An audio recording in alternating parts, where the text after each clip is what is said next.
Est-ce qu'on peut avoir des traits autistiques sans être autiste? La réponse est techniquement oui, mais en vrai non. Pourquoi je te dis non? Parce qu'il y a plus de chances que tu sois une personne autiste qui a du mal à te reconnaître dans la description des traits, plutôt qu'une personne qui ait quelques traits autistiques, mais qui soit pas autiste.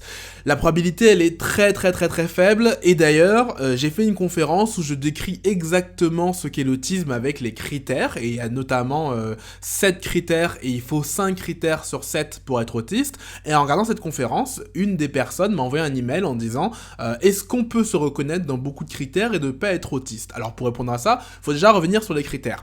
Les critères, t'en as 4 internes et 3 externes. Les 4 internes, ça va être premièrement une hypo ou hyperréactivité sensorielle sur plusieurs sens. Ça peut être avoir un très fort odorat ou au contraire pas d'odorat, ça peut être le fait d'être dérangé par certains bruits, ça peut être le fait de pas ressentir la soif parce que c'est le sens de l'interoception qui est un sens interne, voilà. En tout cas, tu vois, des anomalies dans les sens, ça c'est un des critères. Ensuite, tu vas avoir des îlots de psychorigidité, donc c'est pas une personnalité psychorigide, hein, mais c'est des îlots, comme moi par exemple, ça peut se retranscrire par le besoin impérieux de correction quand les gens font des erreurs factuelles, ça peut être le refus de jeter des objets, j'accumule des objets que j'ai pas envie de jeter. Ça peut être une forme de réactance très développée. Quand on me dit de faire un truc, j'ai plus du tout envie de le faire. Ça peut être une réaction très forte face à l'injustice. Voilà. Ces choses comme ça de psychorigidité, une espèce de code interne de la personne qu'elle va suivre et qui va la faire réagir fortement. C'est parfois le trait qu'on appelle routine, mais la routine, c'est qu'une des formes des psychorigidités. Ensuite, tu vas avoir le fait d'avoir des intérêts intenses. C'est ce truc de monotropisme, d'être aspiré par les sujets. Tu as le trait qui va être la répétitivité, le fait d'avoir porté toujours le même vêtement ou faire les mêmes gestes ou avoir un peu des tics verbaux ou gestuels, écouter la musique en boucle, etc. Je te l'ai fait en très résumé, je t'invite à regarder la conférence pour l'avoir en beaucoup mieux détaillé. Donc ça, tu vois, sur ces 4 critères que je viens de te développer, donc hyporéactivité sensorielle, psychorigidité, intérêt intense et répétitivité, il faut 2 sur 4 pour être autiste, et en plus de ça, il faut rajouter les 3 critères qui sont plutôt des critères externes des critères sociaux. Dans ces 3 critères, tu vas avoir une communication verbale atypique, il va y avoir dans ça plein de choses, hein, le fait d'avoir parfois une franchise inhabituelle, ou le fait de pas aimer le small talk, le fait d'être perçu par les gens comme une personne un peu étrange, voilà, ce genre de choses. Ensuite, tu as la communication non verbale atypique, dedans tu vas avoir le fait par exemple d'avoir du mal à regarder les gens dans les yeux, ça peut être le fait d'avoir une voix très rapide, ou au contraire très lente, une voix monotone ou très enjouée, un truc en tout cas qui est atypique. Ça peut être le fait d'avoir une poker face, les gens ont du mal à lire tes émotions, ou au contraire toi t'as du mal à lire les émotions des gens, voilà, ça c'est sur le non-verbal. Et le dernier des 3 critères, c'est la construction atypique des relations. Là encore, il y a plein de manières de l'exprimer, ça peut être avoir du mal à faire des amis, ou à les garder, avoir du mal à rester dans un job parce qu'on te dit que tu manques de savoir-être, ça peut être le fait que tu fasses des crises autistiques qui vont dégrader les relations, comme des meltdowns, qui sont des crises plus externes, et des shutdowns, des crises plus internes où tu te renfermes sur toi-même. Ça peut être le fait d'avoir que des proches autistes. Bref, il y a plein, je vais pas tout développer ici, mais ça fait 7 critères. Je t'invite à aller regarder la conférence, c'est pas déjà fait, si tu connais pas bien les critères, pour aller approfondir, parce que là je te les fais vraiment en très accéléré, mais en tout cas ça te fait 7 critères, et si tu as 5 des 7 critères, tu es autiste. Fin. Maintenant, souvent, les gens vont confondre les critères et les traits. Ce que je propose, c'est que je te montre une petite étude de cas où on va différencier, c'est quoi les critères, c'est quoi les traits autistiques. On va donc apprendre à différencier les traits autistiques et les critères autistiques. Les critères autistiques, c'est la liste des 7 critères qu'on va prendre pour se déterminer qui est autiste. Donc quand tu as 5 des 7 critères, tu es autiste. Donc tu vois, un critère, c'est fait pour dire oui ou non, savoir qui est autiste. Les traits autistiques sont des manifestations de l'autisme. Et donc en gros, un critère va être composé de plusieurs traits. Et parfois, le même trait autistique peut venir de plusieurs critères différents. Un trait autistique peut d'ailleurs aussi n'être dans aucun des critères qu'on utilise pour savoir qui est autiste. C'est juste un trait très répandu chez les autistes, mais qui ne sert pas de critère. Je vais donner un exemple. Prenons l'exemple de Fatima. Disons que Fatima, elle a beaucoup de mal à interagir dans un grand groupe, qu'elle a une forme de poker face qui rend difficile la lecture de ses émotions, qu'elle passe de job on job, qu'on lui reproche de manquer de savoir-être dans tous ses jobs, qu'elle a du mal à supporter le bruit dans les restaurants, qu'elle a quasiment pas d'odorat, qu'elle a une écriture manuscrite plutôt moche, qu'elle supporte pas les injustices, elle pète des câbles quand il y a des trucs qu'elle perçoit comme injustes, elle a beaucoup de mal à jeter certains objets, elle a énormément de mal à déléguer, et elle a du mal à se détacher d'un sujet quand elle est plongée dedans. Tu vois, quand elle est dans un sujet, elle est aspirée dans ce sujet. Bah, tu vois, tout ce que je viens de te lister là, de Fatima, sont des traits autistiques. Maintenant, faisons Kevin. Disons, Kevin, il a du mal avec les grands groupes, il a du mal à se faire des amis, il se décrit lui-même comme timide, il a du mal avec le small talk, il a du mal à regarder les gens dans les yeux, il sait pas quand il doit prendre la parole dans un groupe, il a du mal, tu vois, à savoir à quel moment prendre la parole. De manière générale, il parle peu. Quand il parle, il fuit les discussions émotionnelles. Et alors, ne parlons même pas de fuir les conflits. Et puis, il aime beaucoup faire des blagues en permanence. Bah, tu vois, là, dans les deux cas, c'est des traits autistiques. Et dans les deux cas, il y a 10 traits autistiques. Pourtant, ces deux cas sont pas égaux. Je vais te montrer que Fatima, c'est plus évident qu'il faut creuser la piste de l'autisme par rapport à Kevin. Donc si je prends Fatima et que je prends les traits qu'elle avait, regarde les critères, tu vas voir qu'en fait les traits que je viens de te donner, ils vont se répartir dans quasiment tous les critères. Donc dans le critère A1, communication verbale atypique, Fatima a beaucoup de mal à interagir dans un grand groupe. Communication verbale atypique, elle a une forme de poker face. Construction atypique de relations, bah, elle passe de job en job. Psychorigidité, elle supporte pas les injustices, du mal à acheter les objets, énormément de mal à déléguer. Dans intérêt intense, bah, du mal à se détacher d'un sujet quand elle est dedans. Dans les trucs de la sensorialité, bah, le truc des bruits, l'odorat, et puis l'écriture manuscrite. Bah, tu vois que là, en fait, si je récapitule, Fatima, elle a des traits dans le A1, dans le A2, dans le A3, donc dans 3 des critères à avoir sur les 3 pour être autiste. Et dans les critères B, elle va avoir B2, B3, B4, donc elle a 3 critères sur 4, alors qu'il en faut que 2 sur 4. Évidemment, il faudrait creuser, parce que là, il y a que quelques traits à chaque fois, il faudra à chaque fois creuser. Bon, en tout cas, là, si j'avais Fatima, je dirais à Fatima, ça sera vraiment intéressant que tu ailles creuser la piste de l'autisme. Là où Kevin, si on regarde, tous ces traits, en fait, ils sont dans les critères plutôt sociaux. C'est du mal avec les groupes, le small talk, etc. Du mal à se faire des amis, les discussions émotionnelles, fuir le conflit. Et puis il a aucun trait qui vienne de la psychorigidité, des intérêts intenses, de la sensorialité, de la répétitivité. Il a un trait qui est difficile à cartographier, qui est se décrire comme timide, mais je sais pas où est-ce que je mettrais ce trait.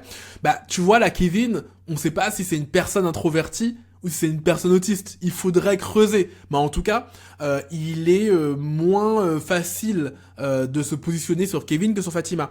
Pourquoi je te montre ça? Pour te montrer qu'avec 10 traits autistiques dans les deux cas, c'est pas égal. En fait, puisque nous, ce qui va nous intéresser, c'est les critères. C'est de combien de critères sur les 7 tu vas cocher. Si tu as 10 traits, mais sur le même critère de l'autisme, bah, c'est beaucoup moins parlant que si tu as 7 traits sur chacun des critères de l'autisme. Donc voilà pour cette petite étude de cas, et on enchaîne sur les obstacles à la reconnaissance de tes traits autistiques. Une des raisons qui fait que tu peux avoir du mal à reconnaître que tu es autiste, c'est le problème du masking. C'est quoi le masking? C'est le fait de compenser ton autisme pour pas être rejeté. Donc tu vas faire, moi c'était quand j'étais au collège, je me suis rendu compte qu'en faisant beaucoup de blagues, les gens m'acceptaient mieux. Ça peut être le fait de te mettre en mode très extraverti et de un peu surexagérer ta personnalité pour que ça fonctionne. Il y a une personne qui a une métaphore que j'aime bien qui dit le masking, c'est un peu comme être vendeur ou vendeuse dans une boutique de parfum, mais bénévole. C'est vrai que je me sens parfois comme ça quand j'ai besoin de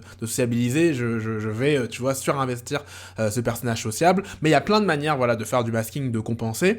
La manière la plus simple de savoir si tu es sujette au masking, c'est de passer le test qui s'appelle le CATQ. Je te le mets en lien. Et en fait, si jamais tu fais un haut score, donc un score supérieur à 100 au CATQ, bah, ça veut dire que tu vas avoir tendance à moins te reconnaître dans la description de l'autisme de manière assez mécanique. On fait d'ailleurs souvent ce test de CATQ avant de faire les autres tests, parce que si tu fais un haut score au CATQ, tu risques de faire des plus bas scores dans les autres tests d'identification autistique. Donc très important, première chose, conscientiser à quel point tu fais du masking ou pas, surtout qu'en plus, les femmes ont tendance à plus masquer que les hommes. Alors je dis bien, hein, les femmes autistes ont tendance à plus masquer que les hommes autistes. Et on a d'ailleurs un problème de représentation, qui est l'autre chose qui fait que tu peux avoir du mal à te reconnaître dans l'autisme, c'est que quand tu regardes des films, des séries avec des personnages autistes, on voit que des hommes blancs un peu bourrus, et en plus de ça, même si t'es un homme blanc autiste, tu peux avoir du mal à te reconnaître dans ces personnages, parce qu'en fait, ils ne peuvent pas exister, que ça soit Sheldon Cooper ou même Sam Gardner dans Atypical. En vrai, ils sont des visions de ce que sont les autistes par des personnes qui le sont pas. C'est un peu comme si on faisait des personnages noirs à la Michel Leb. Tu te rappelles Michel Leb, qui faisait des accents soi-disant africains de manière très caricaturale, dans laquelle on ne se reconnaît pas. C'est un peu pareil comme si on avait mis des acteurs qui jouaient des femmes en se travestissant, mais en le faisant en sur-caricaturant la vision de ce qu'est une femme par un homme sexiste. Bah en fait, forcément que les femmes se reconnaîtraient pas. Donc souvent, les personnages autistes sont en vrai des espèces de bêtes de foire qui sont illogiques, qui pourraient pas exister. Elles ne pourraient pas exister parce que, en fait, elles sont là pour faire rire, ou alors pour avoir l'air chelou dans la série, mais si tu les mets dans la vraie vie, bah en fait, ça ne collerait pas. Et pire encore, j'ai observé un truc, c'est que plus un acteur aliste, donc un acteur non autiste, joue mal un personnage autiste, et plus les alistes vont dire qu'il joue bien. C'est un truc de fou. À chaque fois qu'un acteur aliste joue mal, les gens disent « Ah voilà, du génie ». Voilà, il joue... En fait, comme ils imaginent juste un autiste comme une personne chelou, si l'acteur fait une prestation chelou, ils disent « Ah, c'est génial ». Alors que toi, quand t'es autiste, tu vois que ça colle pas, que le personnage, il est pas réaliste.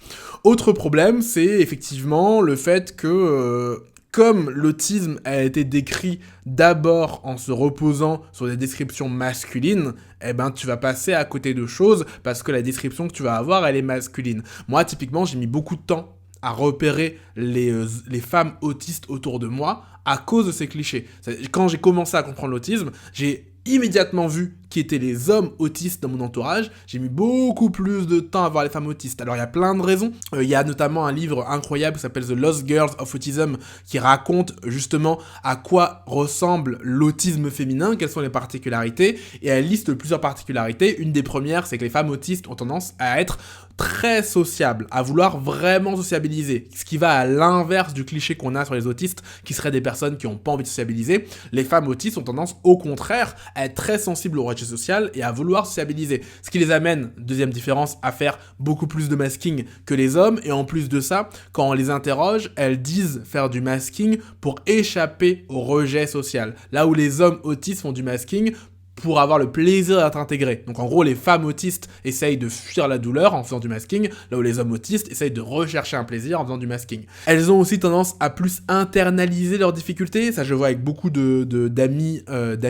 autistes à moi, c'est qu'elles vivent les mêmes difficultés que moi, et elles me disent « Non mais moi Nicolas, c'est pas aussi dur pour moi que pour toi ». Et quand je leur demande de décrire, je dis « Mais attends, mais moi si je me sentais comme tu te sens, je crierais encore plus fort.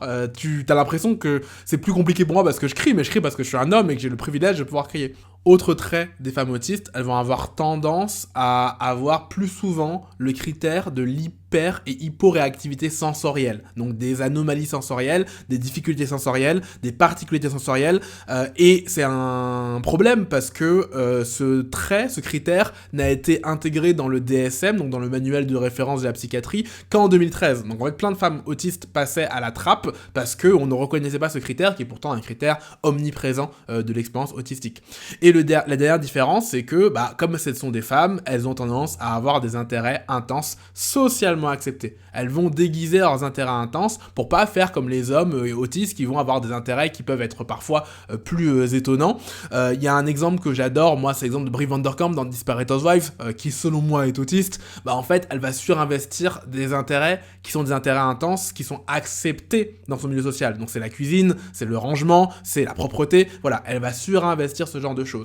L'autre obstacle qui peut faire que tu as du mal à te reconnaître dans les descriptions de l'autisme, c'est qu'elles sont très très mal écrites. Et manque de peau, un des traits de l'autisme, c'est la myopie au contexte. C'est quoi la myopie au contexte ? C'est le fait d'avoir besoin de textes très précis pour comprendre les choses.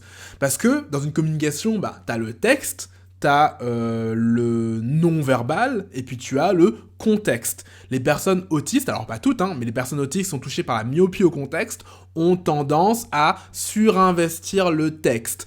Et du coup, comme elles surinvestissent le texte, elles ont vraiment besoin d'avoir un texte très précis. C'est ce trait qui fait que parfois les gens disent que les autistes ont du mal à détecter le second degré. Typiquement, moi, j'avais un ami à qui je faisais passer les tests, les autotests autistiques, et dans un des tests, il y a suis-je une personne sympathique ? Et il me disait, mais ça veut dire quoi, sympathique exactement, par rapport à quoi ? Et en fait, il posait tellement de questions, il décortiquait. Je lui disais, mais la réponse est non. Non, tu n'es pas vu comme une personne sympathique. Et en plus, il fallait rajouter vu comme, parce que dans le test, moi j'avais compris que dans le contexte de ce test, quand on te dit suis-je une personne sympathique, ce qu'ils veulent dire, c'est est-ce que je suis perçu par les autres comme une personne sympathique. Pareil, il y avait une autre question sur est-ce que je suis une personne diplomate ? En vrai, moi je sais que oui. Souvent, c'est moi qu'on appelle pour résoudre les conflits. Par contre, est-ce que les gens me voient au premier abord comme une personne diplomate ? Je sais que non. Donc tu vois, faire un effort de décortiquer ce qu'a voulu dire le test, et quand t'as cette myopie au contexte, c'est compliqué. Et donc paradoxalement, si tu as le trait autistique très marqué de la myopie au contexte, tu vas avoir beaucoup de mal à te reconnaître dans la description de l'autisme, parce qu'il va te falloir une description tellement précise pour la comprendre que ça va être compliqué de la trouver. Et c'est aussi une des raisons pour lesquelles j'étais motivé à faire cette conférence où je décris beaucoup plus précisément l'autisme, parce que justement j'avais cet ami qui ne se reconnaissait pas, et donc j'ai été fouillé dans plein de livres, notamment un livre qui s'appelle Easy's Autism, pour trouver une description vraiment plus précise. Ensuite, tu vas avoir le problème du validisme. Le validisme, c'est terrible, c'est quoi ? C'est la discrimination envers les personnes handicapées, et donc c'est, dans le cas de l'autisme, le fait d'avoir une vision condescendante des autistes. Ça fait que tu vas croire qu'il faut mériter être autiste. Parfois, les gens disent même « Ah, mais j'ai honte d'avoir pensé à l'autisme si je suis pas autiste. » Il n'y a pas de honte à avoir. Ça devrait être neutre d'explorer est-ce que t'es autiste ou pas. Ça ne se mérite pas. Et il n'y a pas besoin d'être visiblement autiste, de la même manière qu'il n'y a pas besoin d'être visiblement homosexuel pour être homosexuel. D'ailleurs, quand quelqu'un dit visiblement homosexuel, ce qu'il veut dire, sont les clichés homophobes qu'il a. Donc c'est une personne homosexuelle avec les clichés qu'il s'en fait ou qu'elle s'en fait. Pareil pour l'autisme. En vrai, je dirais pas que l'autisme il est invisible. Moi, quasiment à chaque fois que je vois une personne autiste, je vois qu'elle est autiste. Par contre, il y a plein de manifestations différentes et plein de versions qui ne sont pas celles du cliché. Autre problème du validisme, c'est que tu vas croire que l'autisme c'est rare. Pendant longtemps, on a présenté l'autisme comme étant un truc très rare, qui touche que une partie un peu isolée de la population, et non pas comme quelque chose qui est très courant. Je rappelle, les estimations au moment où je parle, c'est entre 2 et 4% de la population. 4% de la population, ça fait une personne sur 25, ça fait beaucoup de gens. Donc en fait, il y a beaucoup plus d'autistes que ce qu'on pensait, et le validisme fait que déjà, c'est pas un sujet qui intéresse la société, les gens ne s'intéressent pas à ce sujet, les gens ne se mettent pas à jour, et les gens ont des visions très négatives de l'autisme. C'est bien que moi, la première fois où j'ai dit je suis autiste, j'avais l'impression de dire je suis débile, en fait, et c'était très dur de dire ça en public, forcément, parce que moi aussi j'avais intériorisé ce validisme. Donc le validisme intériorisé fait que c'est compliqué de se voir autiste. Quand en plus si tu le dis à d'autres gens, on va te dire ah mais est-ce que t'es sûr, est-ce que t'as vérifié, voilà. La réaction des gens c'est plus le déni plutôt que d'essayer de t'écouter avec compréhension. Et un des derniers points que je voulais te partager, c'est que au final c'est aussi normal de pas accepter tout de suite. Si jamais tu vois une description de l'autisme et que tu doutes, c'est plutôt un comportement sain. Douter, c'est très sain. C'est normal d'être incrédule, c'est normal de se dire attends, à cet âge-là, comment c'est possible que je m'en sois pas rendu compte, tu vois, ne pas gober n'importe quoi, c'est une position que je t'invite à adopter. Mais ce qu'il faut aussi avoir en tête, c'est que c'est pas anormal de ne pas savoir qu'on est autiste à l'âge adulte. Ça concerne entre 90 et 97% des adultes autistes qui ne savent pas qu'ils et elles sont autistes potentiellement. Donc au final, l'argument de comment ça se fait que je ne l'ai pas su avant, en vrai, parce que l'autisme est mal décrit, parce que la recherche avance au fur et à mesure, on décrit de mieux en mieux l'autisme, en fait, on est une génération sacrifiée. Alors bien sûr, c'est quand même possible d'avoir des traits autistiques sans être autiste, de confondre certains autres traits avec l'autisme. Premièrement, tu peux avoir une forme d'errance médicale parce que tu as été balancé de psy en psy, qui trouve pas ce que tu as, etc., etc.